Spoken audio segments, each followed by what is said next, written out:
Bendito seja Deus, que não me rejeita a oração, nem aparta de mim a sua graça. Vamos ler juntos, então, esta celebração que contém uma grande promessa para cada um de nós. Bendito seja Deus, que não me rejeita a oração, nem aparta de mim a sua graça. Salmos 66, 20. Que essa verdade nos traga alegria e prazer nesta manhã. Agradeço a todos quantos oraram por nossas viagens. Foram 3 viagens, uma sob a liderança do pastor Cleodair, teremos um relatório, um filme, inclusive hoje à noite. Outra ao Haiti, pastor Alcenir, que liderou a equipe de nossa parte aqui, inclusive já escreveu um belo relatório que eu vou mandar hoje à tarde para os irmãos cadastrados no grupo de e-mails da igreja. Para se cadastrar, se você não é, basta entrar na página da igreja, ali fazer o seu cadastro. E a minha também, pelas terras bíblicas. As 3 viagens foram muito abençoadas, apenas marcadas pela tristeza das mortes que tivemos de pessoas tão queridas aqui. Nosso irmão Dr. Roberto Carrasco, nossa irmã Maria do Carmo Alves.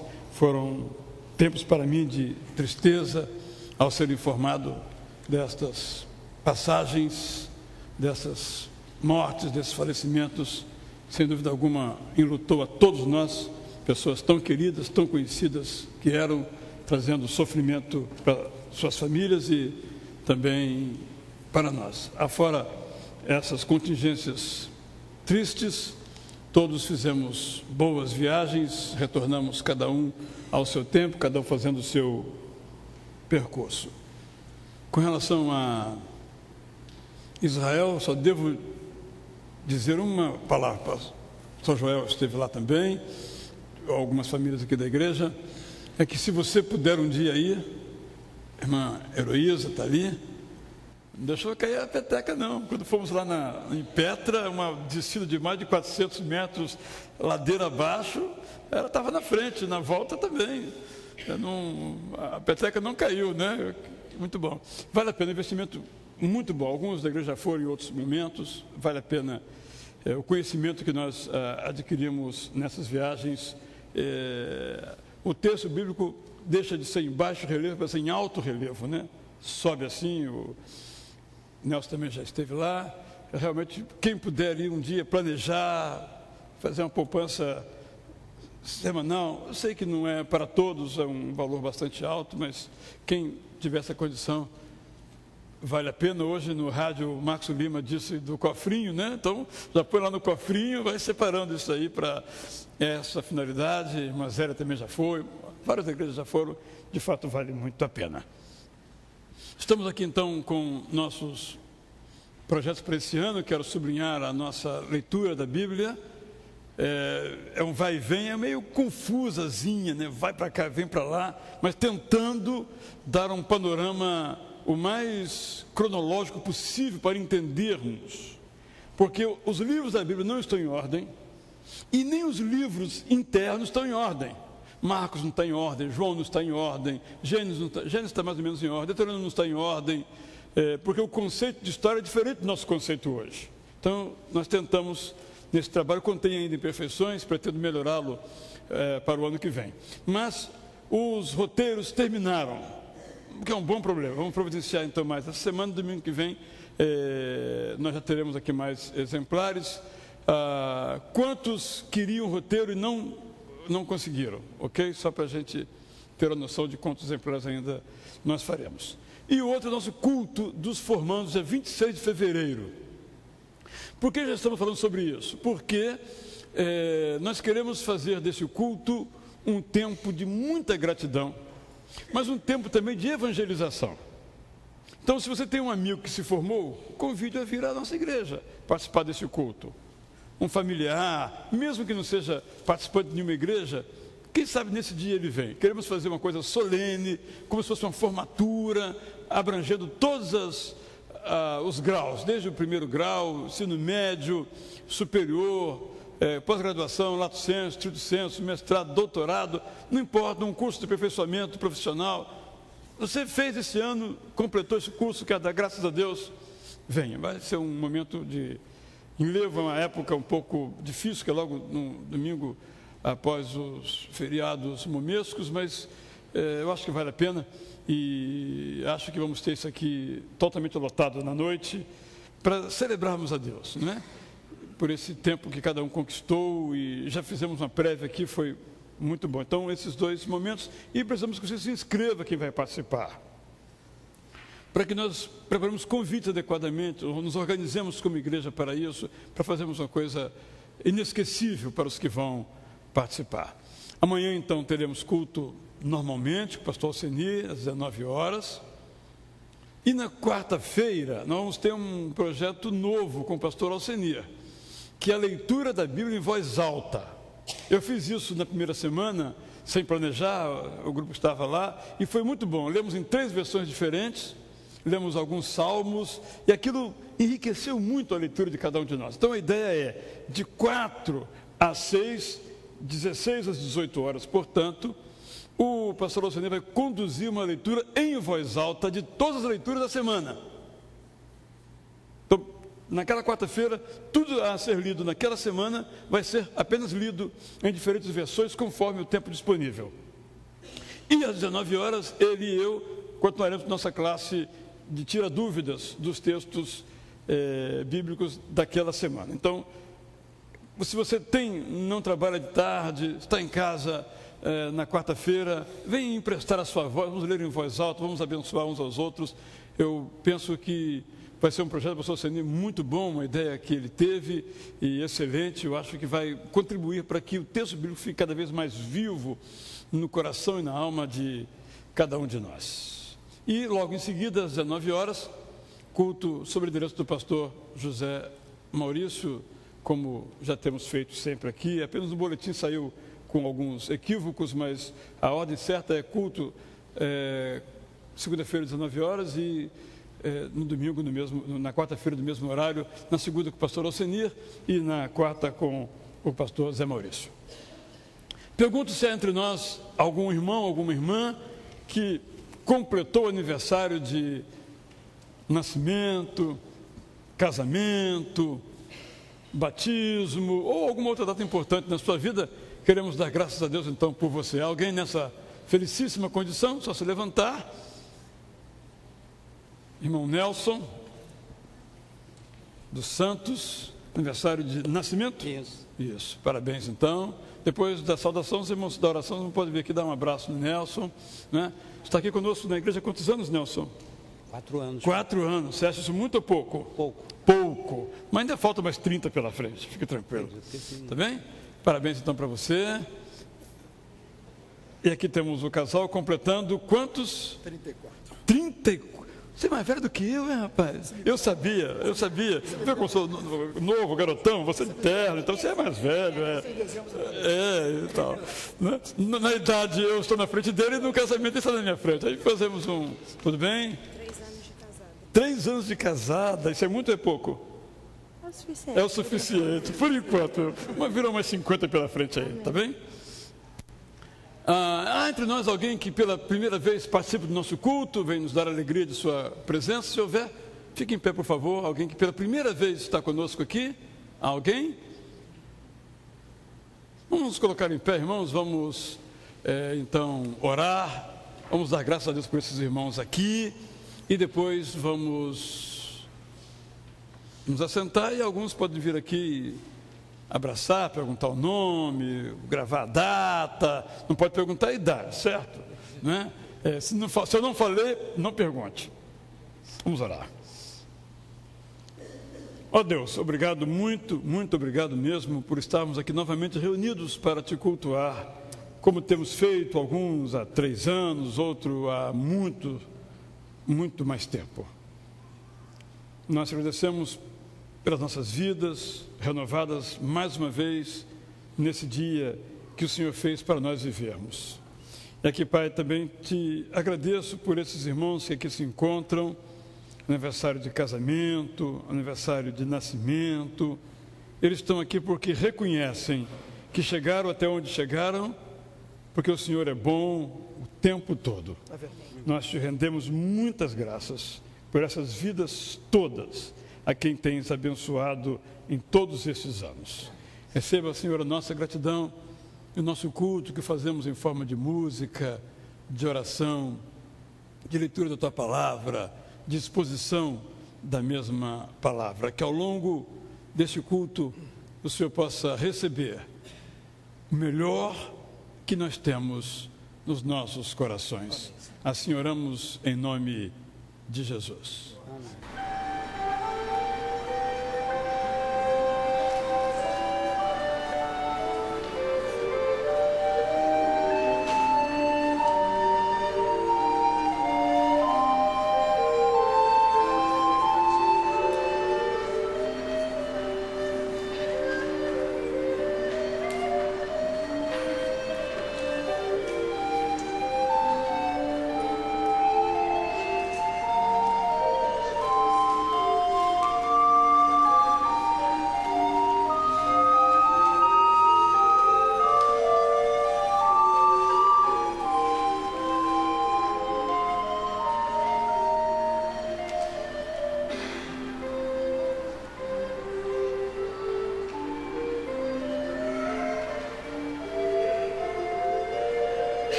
Esta canção tão bonita, há um doce Espírito aqui, e eu sei que é o Espírito de Deus.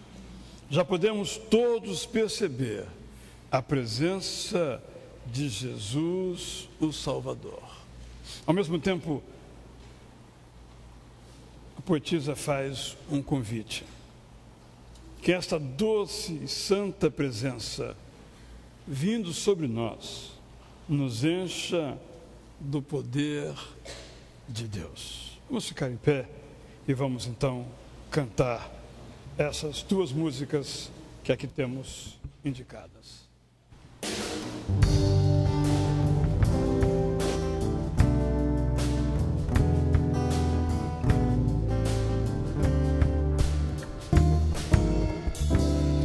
Há um doce Espírito aqui, e eu sei que é o Espírito de Deus.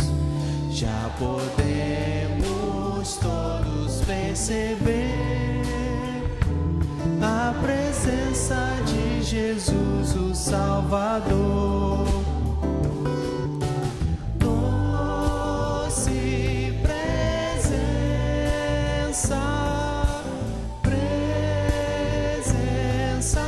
Santa, vem sobre nós, enchendo-nos do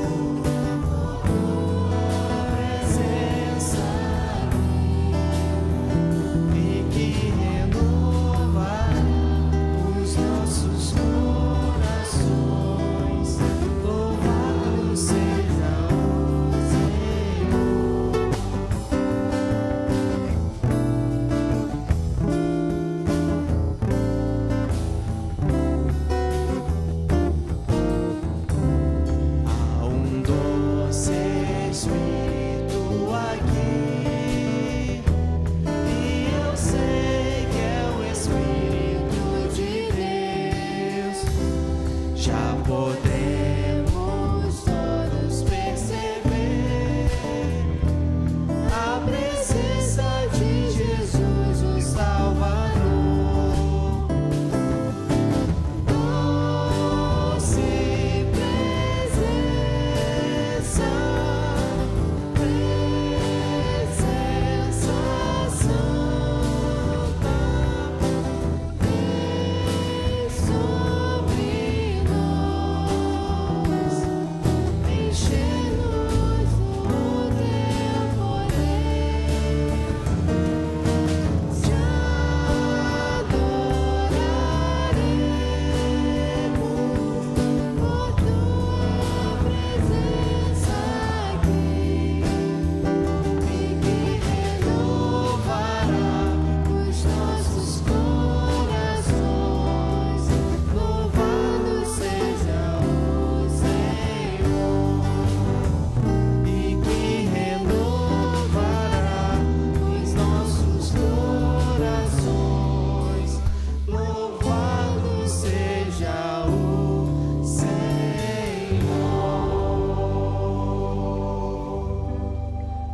Aprendemos na palavra de Deus que a fidelidade de Deus dura para sempre. É graças ao grande amor de Deus é que nós não somos consumidos, sejam por dificuldades que enfrentamos, nossas heranças pessoais, nossos temores, as circunstâncias materiais, profissionais da vida, pode nos consumir. Mas as misericórdias de Deus são inesgotáveis. Elas se renovam cada manhã. Por isso dizemos, Senhor, grande é a tua fidelidade. Senhor.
O apóstolo Paulo nos lembra que Deus demonstra o seu amor para conosco, enviando o seu Filho Jesus Cristo para morrer em nosso favor. Ele sublinha esta expressão final: quando éramos ainda pecadores. Jesus não morreu em nosso lugar quando estávamos santos. Jesus não morreu em nosso lugar depois que nos arrependemos dos nossos pecados. Jesus não morreu em nosso lugar depois de termos alcançado a compreensão da graça de Deus. Jesus morreu em nosso lugar quando nós ainda éramos pecadores. No Egito tivemos um guia muito fervoroso em sua religião, permanentemente fervoroso. Ele se afastava para fazer as suas orações, e eu fiz várias perguntas a ele sobre a sua religião, e ele me falava então dos compromissos e das obrigações que ele e todos que seguem a sua religião devem fazê-lo, porque se eles forem firmes e fiéis nos seus compromissos, eles vão para o céu. É uma diferença absurda. Nenhum de nós vai para o céu porque fez isso ou fez aquilo. Nós vamos para o céu porque Jesus Cristo morreu em nosso lugar quando ainda éramos pecadores.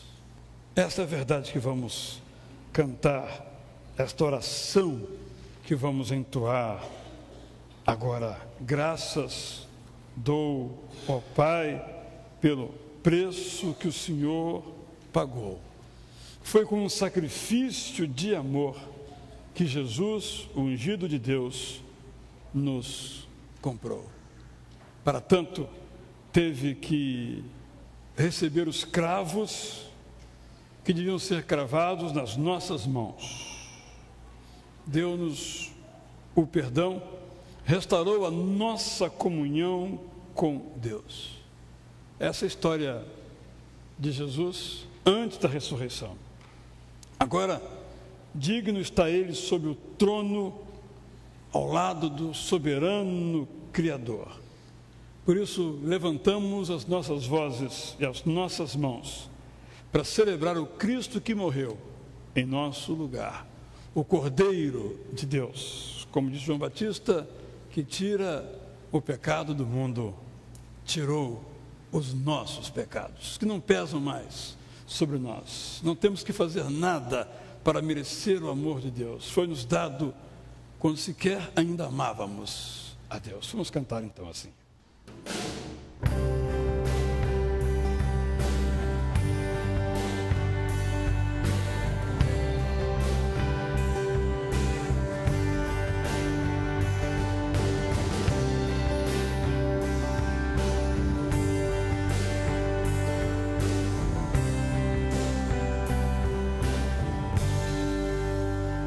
Graças eu te dou, Pai, pelo preço que pagou, sacrifício de amor e me comprou, ungido do Senhor, pelos cravos em tuas mãos. Graças eu te dou, ó meu Senhor, lavou minha mente e coração, me deu perdão, restaurou minha comunhão. Digno é o Senhor,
mas ressuscitou. Digno é o Senhor, mas ressuscitou. Digno é o Senhor.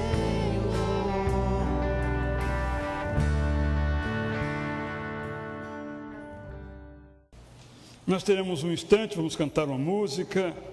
Tudo, ó Cristo, a ti entrego, tudo sim por ti darei, resoluto, submisso, sempre pronto para te seguir. Nós estamos envolvidos nesses meses em um esforço especial de levantamento de recursos para a primeira etapa do nosso templo. Essa primeira etapa consiste em preparar os projetos detalhados, projeto hidráulico, projeto elétrico, projeto acústico, todos os projetos para quando começarmos, estarmos com todos os projetos aprovados, e bem como preparar o terreno. Isso demanda a demolição do atual prédio de um andar que ali existe, nivelar o terreno, começar a preparar para as fundações. Então, estamos envolvidos e empenhados nessa primeira etapa. Quando vamos começar lá? Essa é a pergunta. Bom, nós estamos esperando que a prefeitura autorize a obra. É um processo demorado, dissemos aos irmãos, de licença da obra. Esse processo não começou ainda de modo formal, mas de modo informal já começou, porque esse é o procedimento, para depois fazermos o processo formal. E esperando também que o Colégio Batista nos libere integralmente o imóvel, para que então possamos fazer um calendário de atividades. Então nós dependemos de 3 coisas, na verdade, para começar a obra. Primeiro, precisamos da licença de obras por parte da prefeitura. Não podemos começar nada ao arrepio da legislação, jamais faríamos tal coisa. Segundo, precisamos que o Colégio Batista nos libere, a propriedade está de acordo conosco, está tudo caminhando muito bem nesse sentido. E terceiro, qual é a terceira coisa, Edival? Os recursos financeiros. Gostei do seu gesto, fica em pé e faz o gesto, fica em pé aí. E o terceiro, Edival, o que falta? Ou todos viram, não é verdade? É uma comunicação audiovisual. Precisamos dos recursos dos irmãos. Então, nós, para facilitar, nós imprimimos esses carnês que têm diferentes valores conforme a sua possibilidade. Então, se você não pegou o seu carnê ainda, você na hora do ofertório, vindo trazer a sua oferta ou não, poderá vir só para fazer isso, você pode pegar este carnê que você vai escolher conforme Deus tocar no seu coração. E se você pegou o seu carnê, procure então fazer a sua contribuição, pode ser no banco, desde que você traga para cá o canhoto ou aqui no próprio ofertório, nesse momento, para que nós possamos proceder assim. Os irmãos viram umas reportagens que saíram sobre os megatemplos construídos no Brasil. Um com 150 mil pessoas capazes de se assentar naquele ônibus. Sentar no ônibus é difícil, né? Ok. De se acomodar naquele santuário. Eu fiquei pensando nisso, de quão modesto é o nosso projeto, para 2.000 pessoas. Mas, ao mesmo tempo, fiquei pensando que nós não mudamos a nossa teologia para levantar os recursos. Nós não dizemos que quem contribuir para essa campanha vai ser abençoado por Deus. Nós não mudamos nossa teologia. Continua sendo por amor. E tão somente por amor. Porque se não for por amor, não vale a pena. O nosso projeto é modesto, mas dentro de nossas características, nossa teologia, que queremos ser completamente bíblica, dentro do nosso número de pessoas, é um projeto muito ousado. E quando eu olho para esse projeto, eu tremo. Não temo, mas tremo. Não temo porque nós seremos apenas instrumentos nas mãos de Deus. E só isso. E Ele que vai fazer esta grande obra que não é para nenhum de nós, é para Ele. Gostaria que você todos os dias, como eu sei que já venho fazendo, continuasse, todos os dias colocasse esse projeto de Deus nos nossos corações, para nos envolvermos, empenharmos, sugerirmos como podemos fazer para que esse projeto de Deus, por nosso intermédio, se realize. Então agora você que trouxe o seu dízimo ou sua oferta para ação social, para qualquer outra finalidade, o seu recurso para o nosso fã, o pastor Alceni, como mencionei, esteve agora no Haiti, algumas pessoas foram com ele, e a igreja pôde investir parte dos recursos nesta viagem que abençoou tanto a vida dele, e ele lá abençoa tantas vidas. Então, o fã, esse recurso que nós disponibilizamos, essa poupança, digamos assim, exclusivamente para atender aos nossos missionários. Então, há muitos motivos, e temos mais esse desafio de construir esse templo para a glória e para a majestade de Deus. Enquanto nós cantamos, assentados como nos encontramos, primeiramente vamos ouvir uma canção pelo nosso... Vamos inverter, vamos cantar primeiro e depois os irmãos tocarão esta música inspiradora também. Vamos cantar então agora: tudo a Cristo, a Ti entrego, tudo sim por Ti darei.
Pastor Alceni vai agradecer a Deus por esse momento de fidelidade.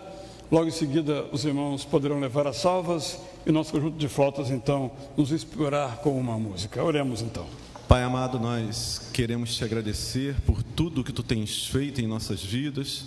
Quero te agradecer pelo ar que respiramos, ó Deus, pela noite que tu nos deste, pelo privilégio de podermos estar aqui reunidos como tua igreja, como teu povo, Pai, nesta manhã.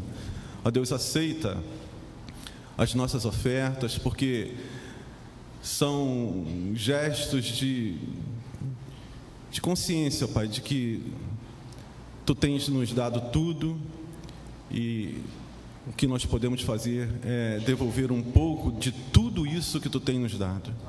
Ó Deus, toca nos nossos corações, abre os nossos olhos para podermos perceber, ó Deus, que em meio ao nosso dia a dia, em meio à nossa vida, Tu tens sido fiel para conosco em todos os detalhes. Sim, Senhor. Isso às vezes nos falta, Pai, porque são muitas as nossas adversidades, muitos os nossos problemas, mas a Tua mão, o Teu braço tem nos sustentado. Por isso, ó Deus, aceita a oferta do Teu povo, em nome de Jesus. Amém. Gostaria que, enquanto nosso conjunto de flautas tocasse essa música, cada um de nós fechasse os seus olhos e tivesse um tempo de contrição, um tempo de confissão dos nossos pecados. Uma hora silenciosa, portanto, diante de Deus.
Pai, perdoa os meus pecados.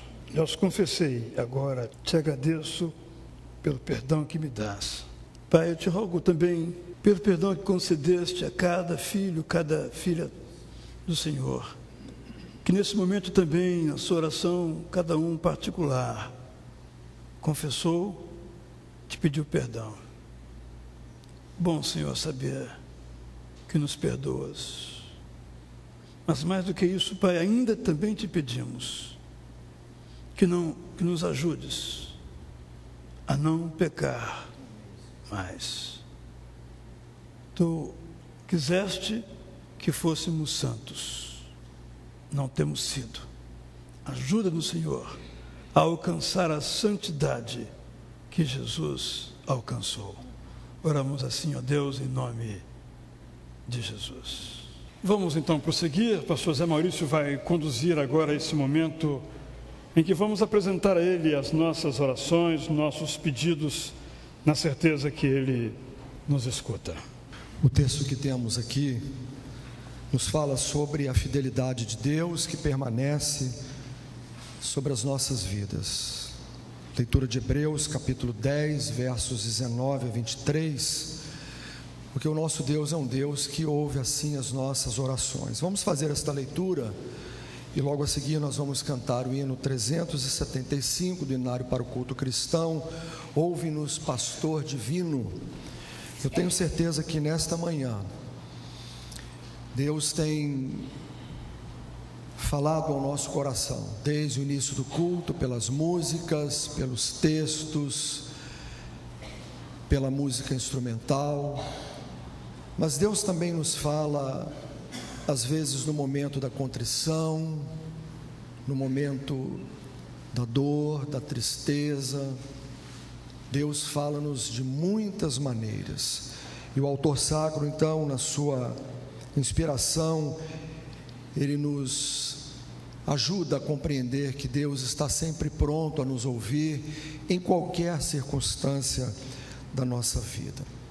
Vamos então fazer esta leitura, e enquanto cantamos o hino 375, se você sentir o desejo de vir aqui à frente, vou convidar o pastor Alceni para estar aqui também, para esse momento de intercessão. Você poderá sair do seu lugar, se você desejar ficar onde está, assentado ou de pé. O importante é que você nessa hora possa colocar diante do Senhor a sua oração, sabendo que Ele é um Deus que ouve as nossas orações. Portanto, irmãos, temos plena confiança para entrar no Santo dos Santos pelo sangue de Jesus, por um novo e vivo caminho que Ele nos abriu por meio do véu, isto é, do seu corpo. Temos, pois, um grande sacerdote sobre a casa de Deus. Sendo assim, aproximemo-nos de Deus com um coração sincero e com plena convicção de fé, temos os corações aspergidos para nos purificar de uma consciência curada e temos nossos corpos lavados com água pura. Apeguemos com firmeza a esperança que professamos, pois aquele que prometeu é fiel. Amém.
Antes de orar, eu queria deixar com os irmãos alguns motivos de oração que chegaram ao meu conhecimento.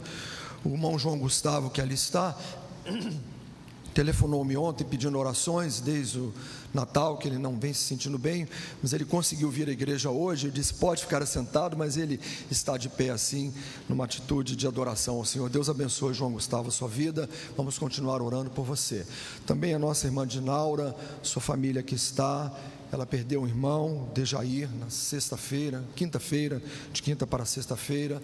Então a família está enlutada. Também a irmã Ana Carrasco, que ali atrás vejo. Também família da irmã Maria do Carmo, algumas famílias que estão aí passando por esse momento de luto, outras famílias que estão também com problemas de familiares internados, como é o caso do nosso irmão Luiz Corvacho, como é o caso da nossa irmã Vera Lúcia Souza, que foi visitada agora nesse período de janeiro pelo pastor Samir e pelo irmão Edival. Então, alguns irmãos que ainda continuam no hospital, lutando com a sua saúde. E vamos continuar então orando. Essa semana eu vou retomar as minhas atividades, estava de férias, fazendo uma agenda de oração. Trarei um relatório mais minucioso para os irmãos no próximo domingo. Nosso Deus, nosso Pai, nós aqui estamos mais uma vez, Senhor, na Tua casa nesta manhã. E o nosso coração se enche de alegria por retornarmos aos átrios do Senhor, mas o nosso coração também nesta hora se compunge, se entristece, se solidariza com aqueles que vivem momentos de dor, de perda, de luto, de enfermidade na família. Por isso, ó Pai, como família do Senhor, nós queremos colocar as nossas vidas nas Suas mãos. Pedir ao Senhor que o Senhor venha pela Tua imensa bondade, e que aí dos altos céus, onde está o Senhor assentado neste grande, magnífico trono, o Senhor que é um Deus que atenta, diz a Tua palavra, para a oração daquele que é humilde. Nós te pedimos, ó Deus, com toda a humildade do nosso coração, atenta, ó Deus, para a nossa oração nesta manhã. E conforta, Senhor, os corações enlutados, abençoa os que estão enfermos, aqueles que estão no leito de hospital, aqueles que estão aguardando o resultado de um diagnóstico médico, aqueles que se preparam para uma cirurgia daqui mais alguns dias. Ó Deus, nós colocamos as nossas vidas, os nossos lares, os nossos familiares nas Tuas mãos. Suplicamos-te por aqueles que estão desempregados neste início de ano. Pedimos ao Senhor que o Senhor abra uma porta de emprego, ó Deus, para que todos possamos, ó Pai, ganhar o nosso pão de cada dia com o suor do nosso rosto. Pai, dá-nos a Tua graça, visita-nos e continua falando ao nosso coração nesta manhã, como o Senhor tem nos falado até aqui. É a nossa oração em nome de Jesus. Amém.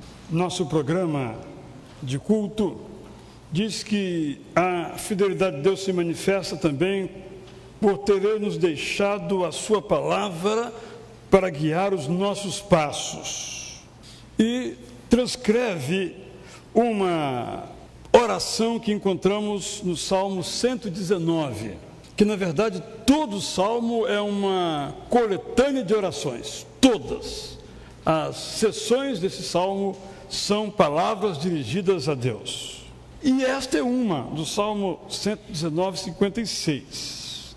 Esta tem sido a minha prática, obedecer aos Teus preceitos. Aí eu olho para mim e leio: esta tem sido a minha prática, obedecer aos Teus preceitos, Senhor. Será que o que eu estou falando é verdadeiro? Será que de fato a minha prática é obedecer aos preceitos de Deus?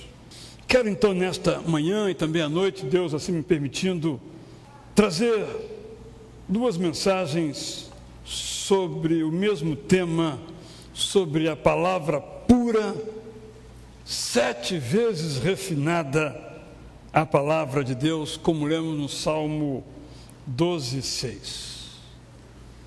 Começo, depois dessa pergunta desafiadora, com outra pergunta: que lugar a Bíblia ocupa na sua vida? Vou lhe dar um minuto para pensar. que lugar a Bíblia ocupa na sua vida? Vou ajudar no raciocínio. Quantas vezes ao longo da semana você a abre em casa? Porque aí está o lugar. Se eu abro uma vez por semana, o lugar é uma vez por semana. Se eu abro todos os dias, o lugar é todos os dias. Esse é o lugar real. Porque muitas vezes nós somos muito bons de discurso. Não, a Bíblia é a palavra de Deus. Eu não abro mão da minha Bíblia. Beleza. Mas minha pergunta não é essa. O que você acha da Bíblia? Aqui todo mundo acha a Bíblia maravilhosa, verdadeira, certa. Mas minha pergunta não é essa. Minha pergunta é: que lugar a Bíblia ocupa na sua vida?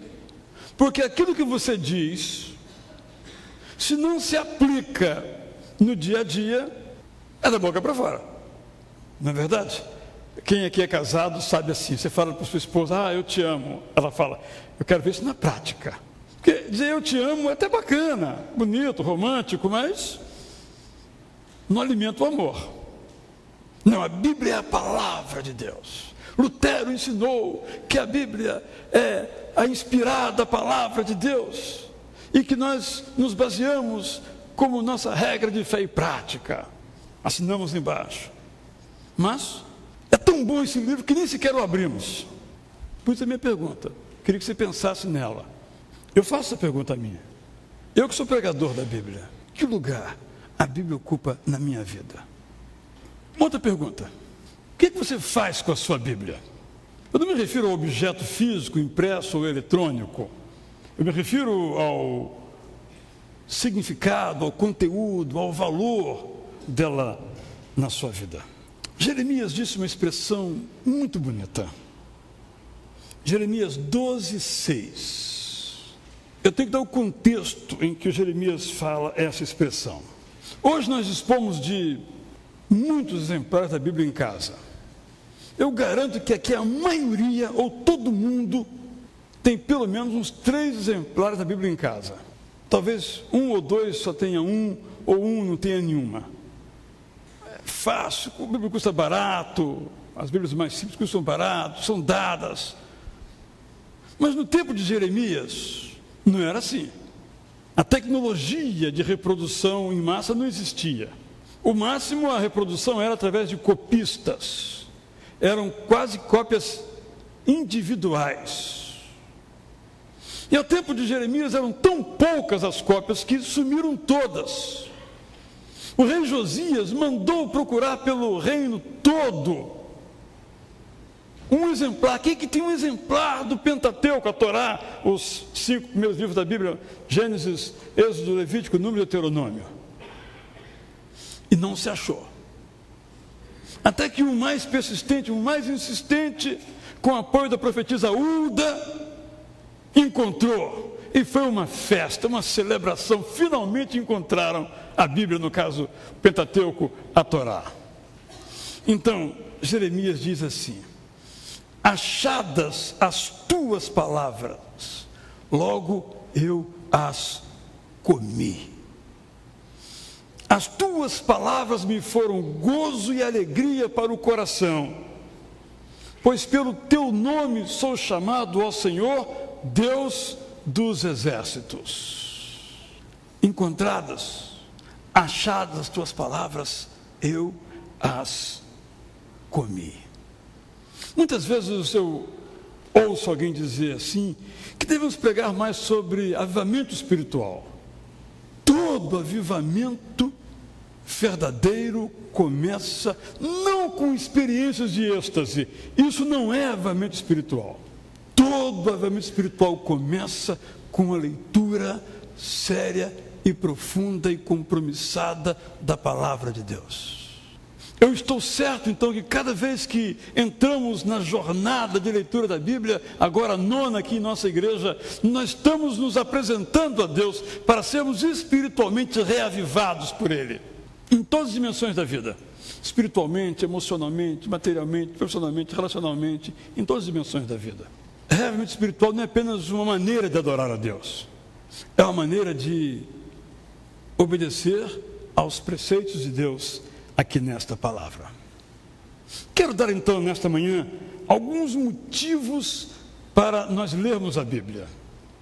Se você já é um ledor, uma ledora da Bíblia, use tais motivos para fortalecer aquilo que você faz. Mas se você não tem sido um leitor, uma leitora da Bíblia, pense no que vai ouvir agora. Primeira razão para lermos a Bíblia: ela nos faz compreender o modo de Deus agir. Nós às vezes imaginamos, é natural em nós, que Deus age como nós agimos. Se nós não lermos a Bíblia, Deus será apenas uma projeção de nossos desejos, de nossas mentes, de nossos hábitos, de nossas práticas. Deus é totalmente diferente de nós. Quando lemos então a palavra dele, nós compreendemos quem Deus é e percebemos qual é o seu modo de agir.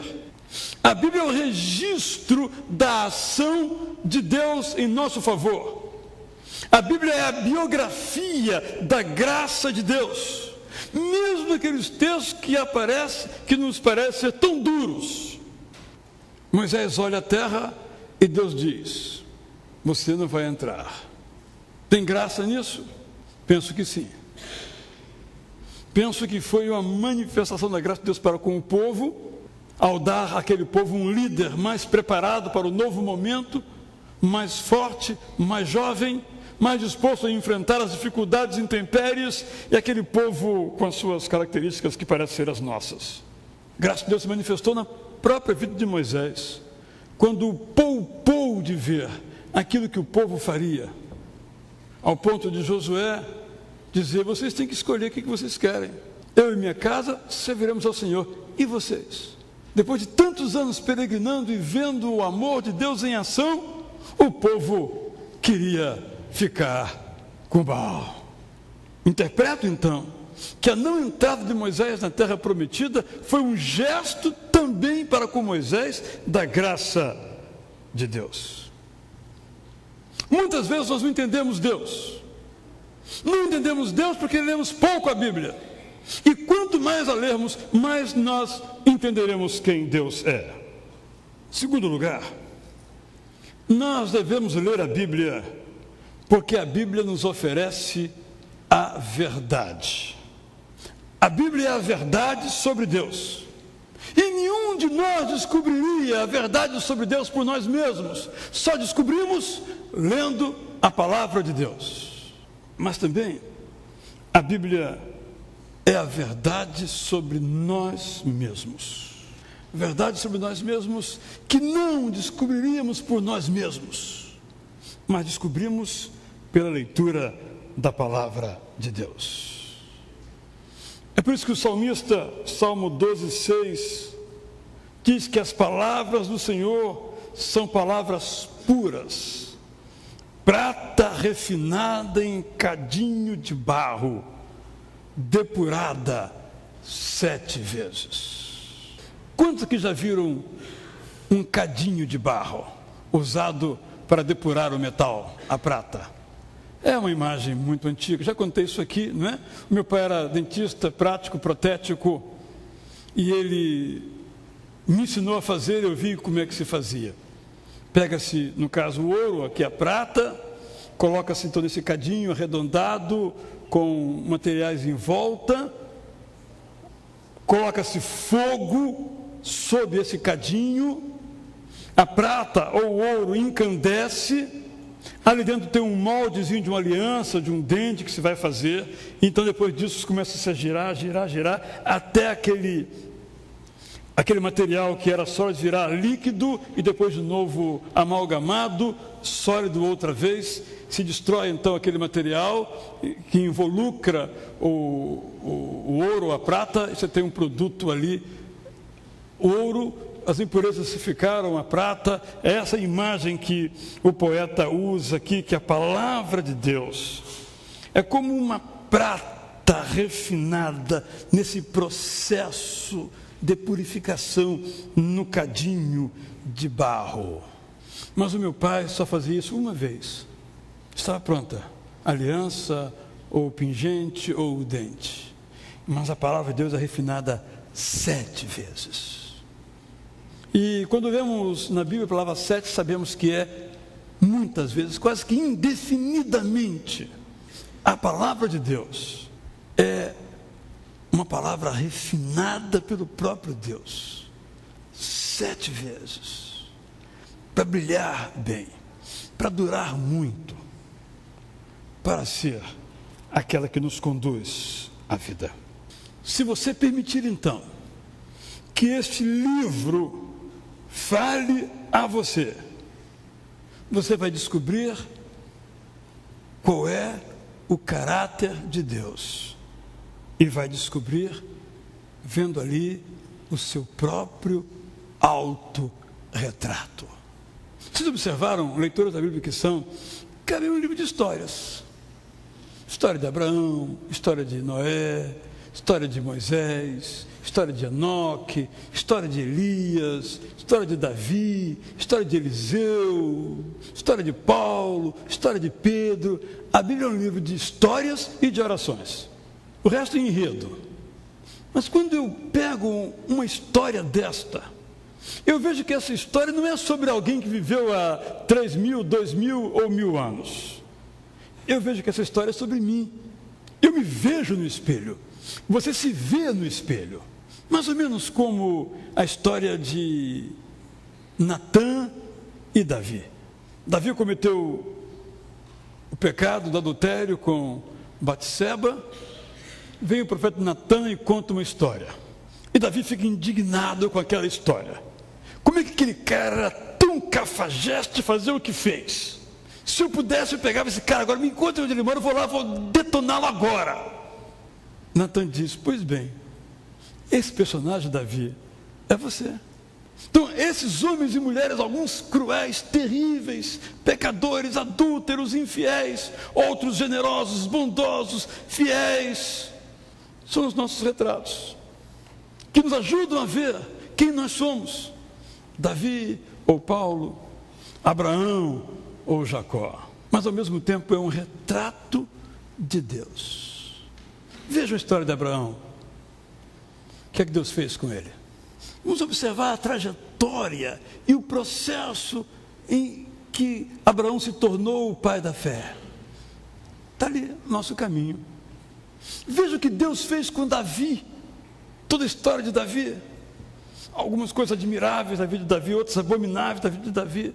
Mas o epitáfio dele é um homem segundo o coração de Deus.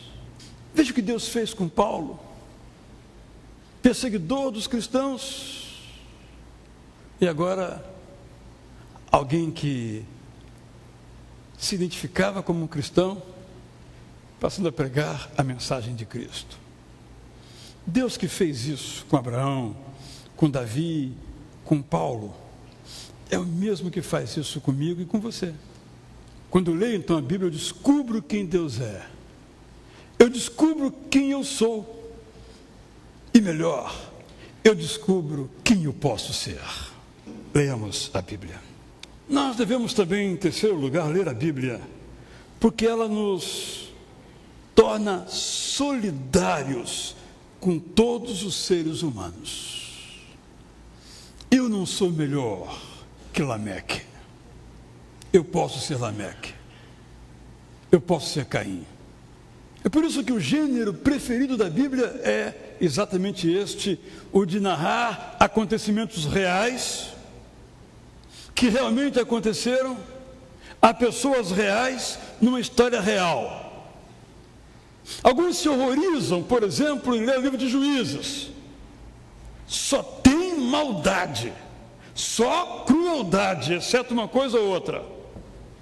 Para que Deus permitiu ou inspirou, como nós cremos, que se escrevessem essas histórias?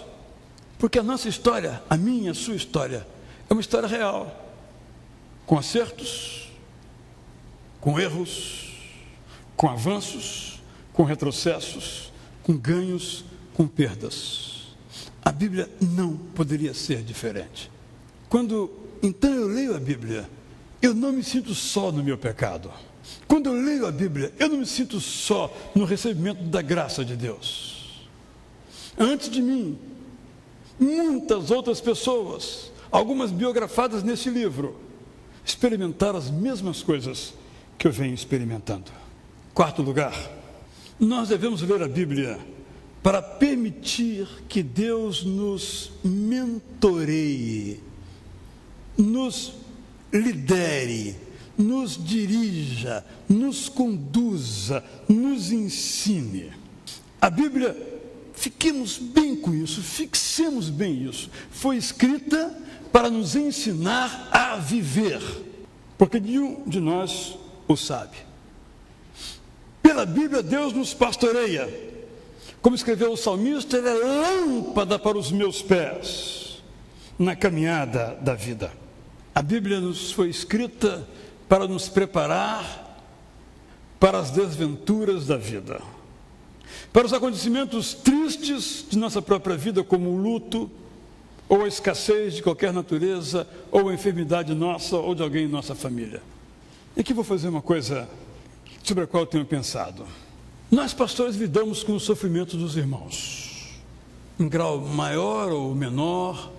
Esses acontecimentos, essas tristezas chegam até nós. Eu tenho observado que a maneira como nós, em geral, enfrentamos as desventuras da vida tem a ver com o nosso compromisso com a leitura da Palavra de Deus. Quanto mais apegados, firmados nesta palavra, começando com a sua leitura e com a obediência nela, mais fortes nós somos. Eu sei, às vezes os acontecimentos são por demais além de nossas forças, mas se nós somos leitores e leitoras da Bíblia, nós resistiremos mais firmemente às intempéries da jornada terrena. Quando nós ouvimos um pensamento, seja ele qual for, num programa de televisão, aquele pensamento errado vai nos seduzir, se nós não somos leitores, leitoras da Bíblia. Quando às vezes alcançamos o sucesso e vamos bem no plano material, profissional, ganhamos muito dinheiro, essas vitórias podem nos levar à derrota, se nós não somos leitores e leitoras da Palavra de Deus. A Bíblia foi preparada para que, quando enfrentarmos um diagnóstico de doença grave, nós sabemos lidar com esta situação. A Bíblia foi preparada para nós, para vivermos uma vida de profundidade. Nós sabemos o que faz sucesso. O que faz sucesso é a fofoca, é o pensamento ligeiro, é a superfície. Nós sabemos disso. Que tristeza, meus irmãos. Eu nunca tinha ouvido uma certa música de um certo cantor aqui no Brasil, cujo nome não sabia que existia, nem a sua pessoa. Mas chegando em Israel, só toca a música desse cara no rádio. Nós estávamos em Massada, a fortaleza que Herodes construiu, e um professor israelense dava aula aos seus alunos adolescentes. Quando os alunos souberam que éramos brasileiros, acabou a aula do professor. Até foto com a gente quiseram tirar, que absurdo. E no avião, do meu lado, eram 3 garotas vindo para cá, vindo aqui para a América do Sul. Uma me perguntou: o que quer dizer essa música? Eu falei: é melhor eu não dizer. É isso que faz sucesso. A nossa cultura mundial. Não vamos achar que é só o Brasil que é superficial, não, gente. Eu acabei de demonstrar que infelizmente não é. Se fosse só o Brasil era mais fácil combater. A cultura mundial é uma cultura superficial. O que faz sucesso é uma frase de efeito, uma imagem de efeito, um nome. Os irmãos sabem aqui sobre referendo. Mas a Bíblia é um livro que nos ensina, que nos prepara para uma vida de profundidade. Longe de fofocas, longe de celebridades fabricadas, que duram uma noite, quando no mais, uma semana. Porque uma vida de profundidade é uma vida que vale a pena. E nenhum nenhum de nós, eu digo assim a mim mesmo, nenhum de nós mergulha numa vida que vale a pena, numa vida de profundidade, sem silêncio, sem meditação, sem reflexão. Nenhum de nós tem uma vida realmente profunda se a sua vida estiver cercada, moldada pela fofoca, pela frivolidade, pela futilidade. Eu vou a um salão de beleza, de 2 em 2 meses, tirar os meus calos. E ali então eu leio uma revista. E eu me surpreendo com a minha ignorância. Os famosos, eu não conheço nenhum deles, sou ignorante. E uma revista que tira 350 mil exemplares por edição. Falando do ator tal, da gravidez da atriz fulana, da viagem do cidadão Y, e eu me pergunto, fazem isto porque as pessoas compram. E as pessoas compram porque fazem isto. Mas quem vive cercado desse tipo de coisa, quando sobre a sua vida vem a intempérie, vem a dificuldade, não sabe o que dizer, não sabe o que falar. A Bíblia nos prepara para viver. A Bíblia, portanto, é o livro através do qual Deus nos pastoreia. Por isso, Jeremias tem um verso que nos faz pensar. Não é a minha palavra fogo e martelo que esmiuça a penha? Porque às vezes a nossa vida precisa de martelada. A Bíblia é este veículo que Deus nos legou para nos ensinar a viver. Quanto mais lemos a Bíblia, mais sábios nós somos, mais fortes nós somos, mais firmes nós somos.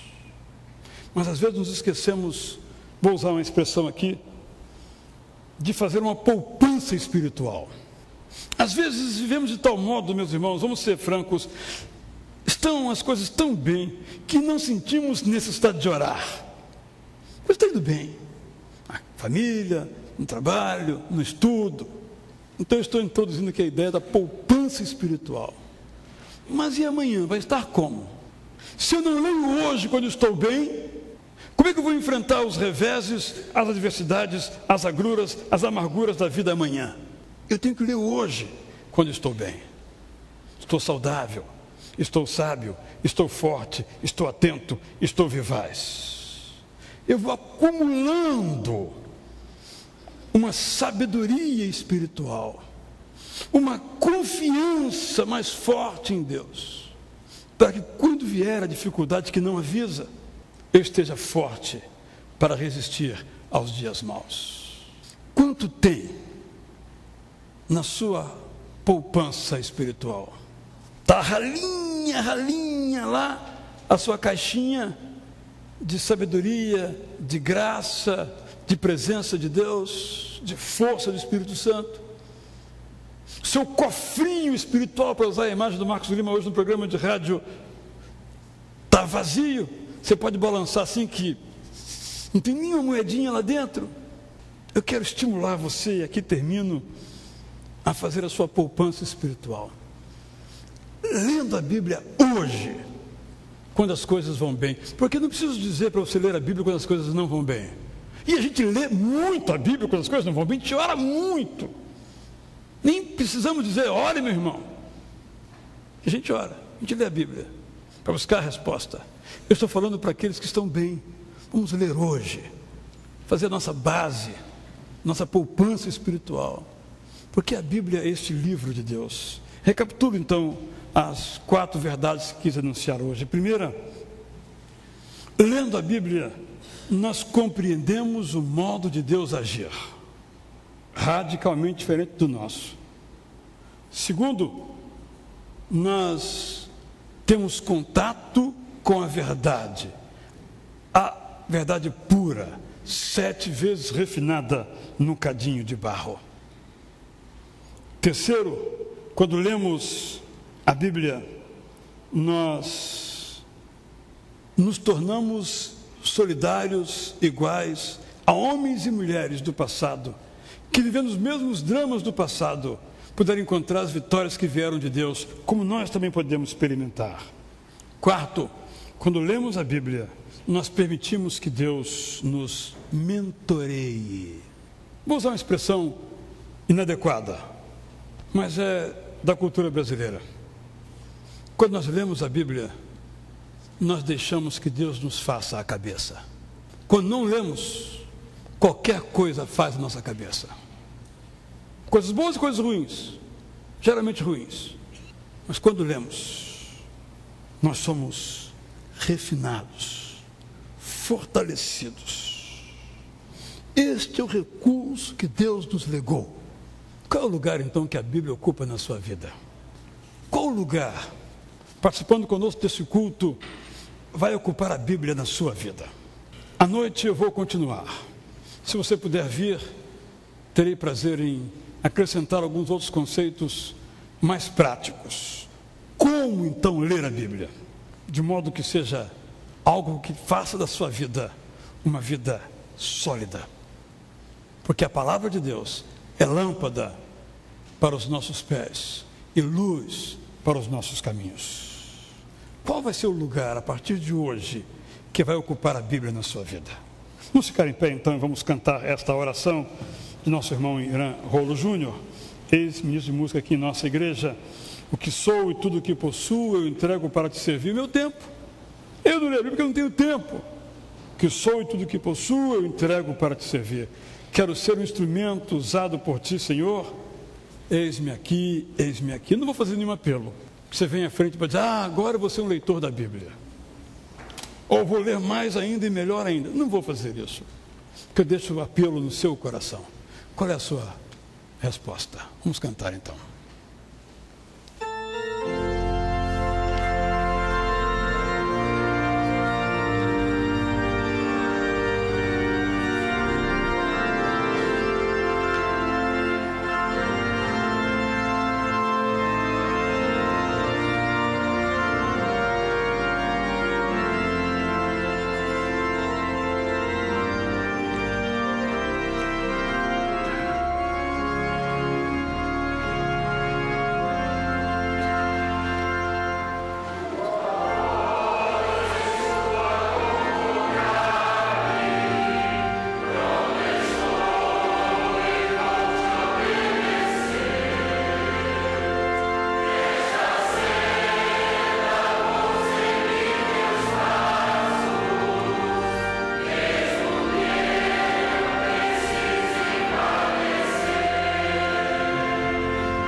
Senhor, é nisso que nós cremos. Então te rogamos que nos ajudes a viver isto. É a nossa oração, a Ti a apresentamos em nome de Jesus. Irmãos e irmãs, até hoje à noite, os que puderem vir, segunda-feira, 19 horas, com o pastor Alcenir, na quarta, 16 às 18, quem puder, 18 e 19 também, e o culto às 19 horas, que seja essa a vocação de cada um de nós.